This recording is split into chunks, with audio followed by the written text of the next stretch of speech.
इस वक्त की बड़ी खबर आपको बता दें, कोरोना के नए वेरिएंट ओमिक्रॉन को लेकर चिंताएं लगातार बढ़ रही हैं, केसेस लगातार बढ़ते हुए दिख रहे हैं।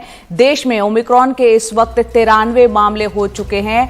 आज दिल्ली में 10 नए मामले मिले हैं, जिसके बाद अब दिल्ली में ओमिक्रॉन संक्रमितों की संख्या बढ़कर 20 हो गई है।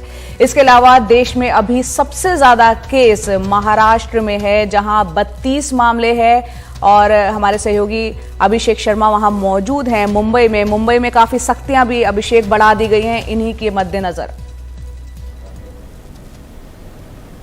बिल्कुल, और 50% का मसला कर दिया गया है, या इंडोर और आउटडोर कोई भी अगर आप कार्यक्रम कर रहे हैं तो। और एक बात और है, वो ये कि महाराष्ट्र में जितने भी केस हैं उनमें कोई भी केस गंभीर नहीं है अब तक की जो खबर है। और आज जो खबरें हमें मिली हैं उसके मुताबिक जो लक्षण हैं वो सामान्य हैं, जैसे कि किसी वायरल में होते हैं। और इनमें अब तक किसी को भी ये जो असर है किसी के भी फेफड़ों तक नहीं पहुंचा है, जैसा कि डेल्टा वेरिएंट में पहुंचा हुआ था। तो ये एक सुखद बात कही जा सकती है, सिल्वर लाइन कही जा सकती है इन खबरों के बीच में। हमारे साथी शरद शर्मा है। शरद, बताएं, ओमिक्रॉन का बढ़ता दायरा दिल्ली में भी है और दूसरी जगहों से भी खबरें आ रही हैं, किस तरीके की तैयारियां हैं, क्योंकि दिल्ली ने बहुत कुछ सहा भी है और झेला भी है।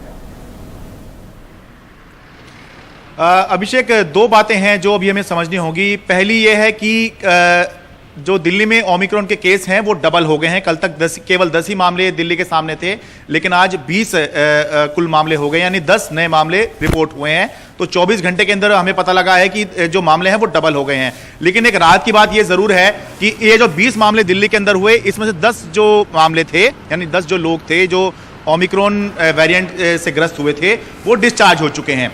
लेकिन समस्या और जो चिंता है वो ये है कि कल ही जो दिल्ली का कोरोना बुलेटिन आया है वो ये बता रहा है कि पिछले 5 महीने में दिल्ली में सबसे ज्यादा मामले रिपोर्ट हुए हैं। आमतौर से पिछले कुछ महीनों से लगातार दिल्ली के अंदर 30, 35, 40, 50 मामले रिपोर्ट हो रहे थे, लेकिन कल 85 मामले आ गए हैं। तो ये शंका हो रही है कि कहीं ओमिक्रॉन के वेरिएंट जो है वो दिल्ली में तो नहीं आ गया है। कंफर्म किसी ने नहीं किया है, लेकिन चिंता जरूर इस सबसे बढ़ रही है। शरद, यहाँ पर कुछ चिंताएं एक्सपर्ट्स जो जता रहे हैं वो ये कि डेल्टा वेरिएंट पहले से मौजूद है, ओमिक्रॉन आ जाने के बाद जिस तरह से स्वरूप ये आगे जाके बदल सकता है, उसको लेकर चिंताएं जो है एक्सपर्ट्स डॉक्टर जता रहे हैं।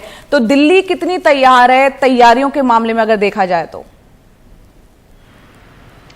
देखिए, अगर सरकार के स्तर पे बात करें तो सरकार तो ये कह ही रही है कि हम अपनी तरफ से तैयार हैं और सारी हम तैयारी करे हुए हैं।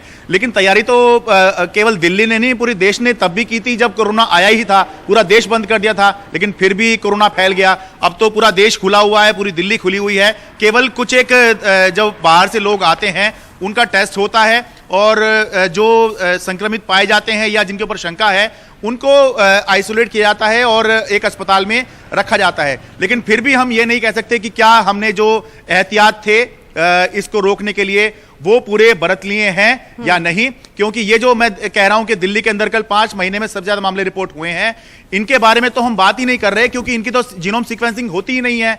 इनकी जब जीनोम सीक्वेंसिंग होगी ही नहीं, जो सस्पेक्ट लोग हैं जो बाहर से आ रहे हैं, केवल उन्हीं के सैंपल जब पॉजिटिव पाए जाते हैं उनकी जीनोम सीक्वेंसिंग होती है और उसमें पता लगता है कि पॉजिटिव है या नहीं। कल 40 सैंपल भेजे थे, उसमें 10 लोग जो हैं ओमिक्रॉन वेरिएंट के पाए गए, यानी कि 25% का पॉजिटिव रेट दिखाई दे रहा है।